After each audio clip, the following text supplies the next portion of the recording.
people have fewer kids, they have more savings. And then for 15-20 years, you have high savings, high investment and income growth. At that stage, it becomes much harder to revive the economy.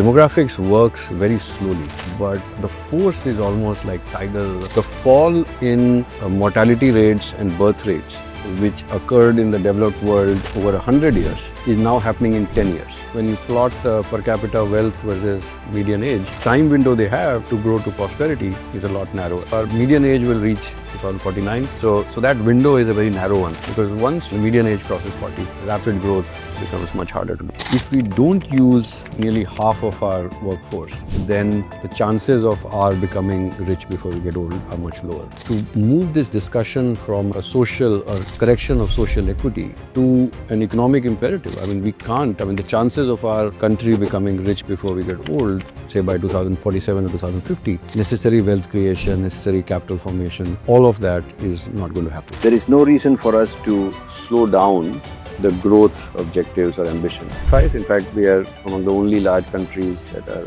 ahead of their 2030 commitment. There is no sense of guilt that we should have in aiming for growth, but at the same time, we need to be very careful about how we go forward. If you shut off the Strait of Hormuz, you're shutting off 7% of the world's energy supply. If 7% is the energy shortfall, 7% is a decline in world GDP. There is no offset to energy. Unlike, say, a COVID shortfall where you were cutting demand and supply and you could throw money at people and keep demand supported, $100 per barrel staying for a year, there are three big implications. The first is on growth, the second is on inflation, third is on currency. It means a terms of trade shock of $80 billion.